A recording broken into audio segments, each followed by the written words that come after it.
بعد میں مجھے کہنے لگا بیوقوف، اسے یہ قرآن نہیں دینا۔ جی کون سا قرآن دینا ہے؟ استاد محترم حافظ صاحب کون سا قرآن؟ بھئی جو تم نے پڑھا ہے وہ قرآن دے دو۔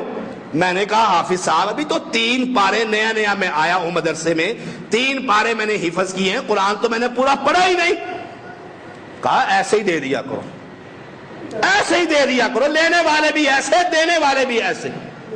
میں نے ہنس پڑا، میں نے کہا یہ تو بڑا آسان نسخہ ہے، یہ قرآن خوانیاں ہیں اہل ایمان۔ اگلے ہفتے پھر کسی کا مرا، وہ پھر آ گیا قرآن، میں نے کہا لے جاؤ 100 قرآن۔ استاد نے پھر مارا، میں نے پوچھا جی اب کیوں مارا؟ کہا اتنے تھوک سے بھی قرآن نہیں دیا کرتے، اگلا شک کرے گا بھی اتنے چھوٹے سے بچے نے 100 قرآن کیسے پڑھ لی؟ میں نے کہا جب دینا ہی بغیر پڑھے پھر جتنے مرضی لے جا، دے اپنے باپ کو بلٹی کرا اور اللہ سے معاف کروا۔ یہ سب جھوٹ، فراڈ، دھوکہ، محمد کریم کے دین کے ساتھ دشمنی، اور یہ مولوی کراتے۔ آخر ختم شروع ہو گیا، چلے جی قرآن خوانی کے لیے 1 گھر میں گئے، 2 میں گئے، 3 میں گئے، 4 میں گئے۔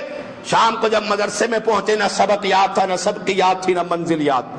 استاد نے مارا، میں نے کہا استاد جی نہ سبق یاد، نہ سبق یاد، نہ منزل یاد، کرے کس وقت یاد؟ دن میں 3 وقت تو کھانا سنا تھا، آج ہم نے 4 مرتبہ کھانا کھا لیا ہے، قرآن کس وقت یاد کرے؟ وہاں جا کر تو میں میت کے لیے قرآن پڑھتا رہا، پارے تقسیم ہو گئے، اس نے لے لیے، میرے حصے میں جو پارا آیا میں نے بھی پڑھ دیا۔ استاد نے کہا تو نیا ہی آیا کمبخت، وہاں جا کر اپنی سبقی یاد کر، اپنا سبق یاد کر، اپنا منزل یاد کرو، اپنا یاد کرو۔ جب وہ کہے قرآن پڑھ لیا، کہو سارا قرآن پڑھ لیا، تیرے باپ کو دے دیے۔ جھوٹ ہے رب محمد کی قسم، یہ منبر پر کھڑے ہو کر آپ کو لفظ بلفظ سنا رہا۔ یہ ایسی قرآن خوانیاں ہم کرتے ہیں کس کے لیے؟ اس باپ کے لیے جس نے کروڑوں کا مالک بنا کر تجھے دنیا میں دین نہ سکھایا، دنیا سب کچھ دے کر جا رہا، اور تجھ سے مرتے ہوئے باپ یہی کہتا ہے مرنے کے بعد میرے لیے دعا کر دینا۔ تو نے مولویوں کے کھاتے میں ڈال دیا ہے، مولوی جانے قرآن جانے۔ یہ قرآن خوانیاں کوئی دین نہیں، یہ میت کے ساتھ ظلم اور عدالت اور دشمنی۔ مت کیجئے یہ قرآن خوانیاں۔ آپ خود قرآن پڑھیں، جتنا پڑھیں گے، 1 لفظ پڑھیں گے آپ کو بھی 10 نمبر ملیں گے، آپ کے بابا کو بھی 10 نمبر مل جائیں گے۔ آپ کو کہنے کی ضرورت نہیں یہ ثواب فلاں کے ذریعے، فلاں کے واسطے طفیل سب کے اوپر چلا جائے، کوئی ضرورت۔ رسول اللہ صلی اللہ علیہ وسلم کا فرمان ہے اعمال منقطع انقطع عملو، مرنے والے کے اعمال منقطع سوائے 3 کے، اس میں بیٹا جو نیکی کرے گا بیٹے کو بھی پوری ملے گی، اس کے میت کو بھی پوری ملے گی۔ تیجا آ گیا ہے، قرآن خوانی ہو گئی، ابھی 7 آ گیا جی، 7 دن ہو گئے باپ کے مرنے کو، پھر کھانا کھلائیے، دنیا جہان کے مولویوں کو جمع کیجئے، رشتہ داروں کو جمع کیجئے۔ 10واں آ گیا ہے، 20واں آ گیا ہے، پھر 40واں آ گیا ہے۔ مجھے یاد ہے میری دادی والدہ فوت ہوئی، 40 قسم کی چیزیں لا کر رکھی گئی، پھر دادی کا 40واں ہوا۔ 40 قسم کے فروٹ لاؤ، پتہ نہیں کیا کچھ لے کر آؤ، مولوی پھر دعا کرے گا، اس پر قرآن پڑھے گا، کھائیں گے کون؟ آپ اور میں، ثواب کس کو ملے گا؟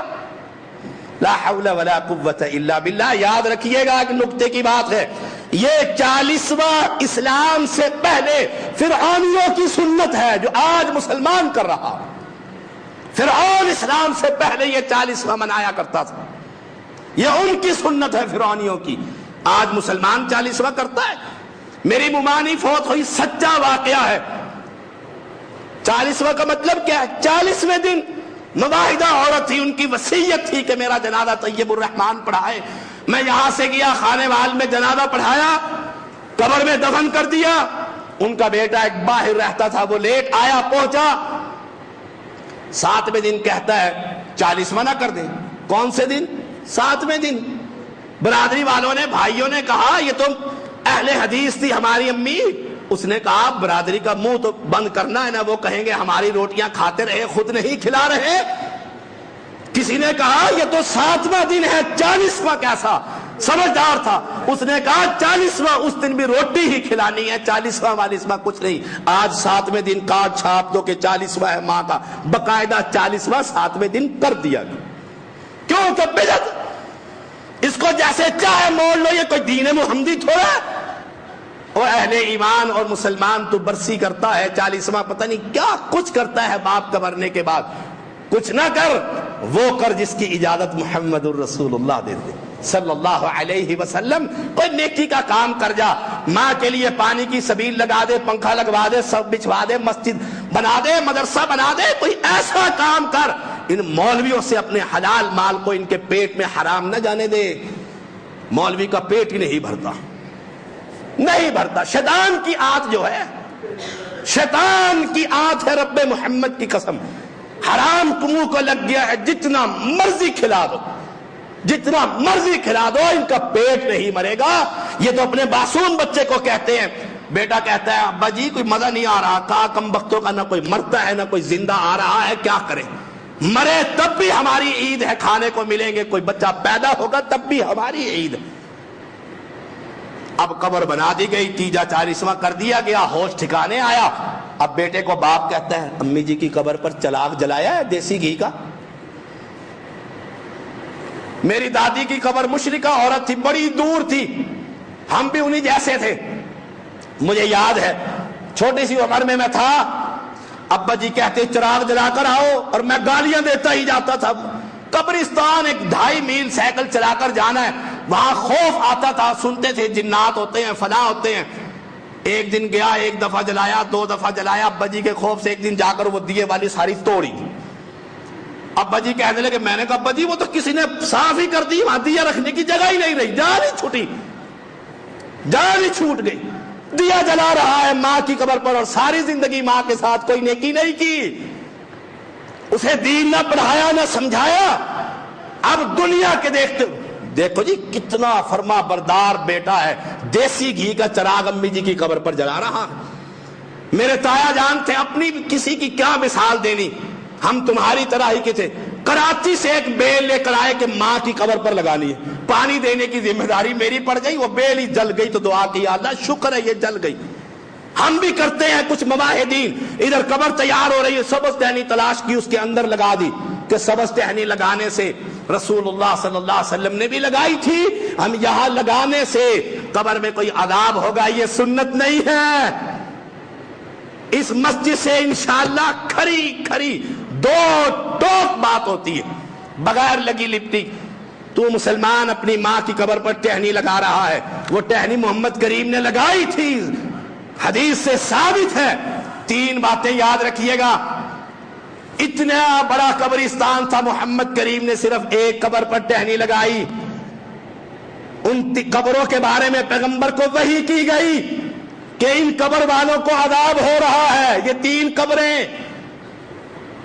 باقی قبروں پر ٹہنی کیوں نہ لگا دی؟ ان قبر پر عذاب ہو رہا تھا، اللہ کے پیغمبر کو اللہ نے وحی کے ذریعے اطلاع دی، اور ہمیں وحی کے ذریعے کوئی اطلاع نہیں کہ قبر پر عذاب ہو رہا ہے کہ نہیں۔ پیغمبر کی سنت کو ابو بکر، عمر، عثمان، علی، طلحہ، زبیر، ان جنتی صحابہ 10 مبشرہ اور دیگر پیغمبر کے شاگردوں نے کیوں نہ زندہ رکھا کہ ہر جنت البقیع میں بننے والی قبر کے ساتھ ایک ٹہنی لگی کھڑی ہو؟ یہ کوئی دین نہیں ہے۔ آگے چلیے، اچانک 10 محرم کی تاریخ نظر آ گئی، شعبان کا مہینہ نظر آ گیا، 15 شعبان ہے، وہ چلو چلو قبرستان میں چلو، ساری دنیا دوڑ پڑی ہے۔ 10 محرم کو یوم عاشورہ ہے، اور 15 شعبان ہے، مرنے والے کے لیے دعائیں کی جا رہی ہے۔ کوئی سنت دین نہیں ہے۔ قبرستان میں جا کر قبر پر سرسوں کی دال، مسری کی دال، چنے کی دال، پھول گلاب کے پھینکے جا رہے ہیں، یہ تمام بدعتیں۔ اور لوگوں، اہل بیت کا ایک شخص ہے اپنے گھر میں، فاطمہ کے گھر کے اندر بیٹھا ہوا ہے، فاطمہ کا بیٹا ہے، زین العابدین کی اولاد ہے، علی اس کا نام ہے۔ کھڑکی کے اندر سے دیکھتا ہے کہ عراقی عراق سے آیا اور محمد کریم کی قبر پر کھڑے ہو کر دعائیں کر رہا ہے۔ یہ کھانا کھا رہے تھے، اسے وہیں سے آواز دی، ادھر آ، ادھر آ۔ وہ چلا گیا، کہا کہاں سے آئے ہو؟ کہا عراق سے سفر کر کر آیا ہوں۔ کہا کیوں آئے ہو؟ کہا رسول اللہ صلی اللہ علیہ وسلم کی دعا، قبر پر دعا کرنے کے لیے آیا ہوں۔ فرمایا میں پیغمبر کا بیٹا ہوں، نواسہ رسول ہوں، فاطمہ کی اولاد میں سے ہوں، حسین کا بیٹا ہوں، میرا گھر بھی قریب ہے، اگر یہ سنت ہوتی تو میں صبح شام اپنے نانا کے لیے دعائیں کرتا رہتا، تو عراق سے بھی دعا کرے گا، اللہ قبول کر لے گا۔ یہ 15 شعبان کی بدعت، یہ یوم عاشورہ کی بدعت، یا عید کے دن ادھر نماز پڑھی، ادھر دوڑتے ہوئے قبرستان میں پہنچے کہ چلو مردوں کے لیے دعا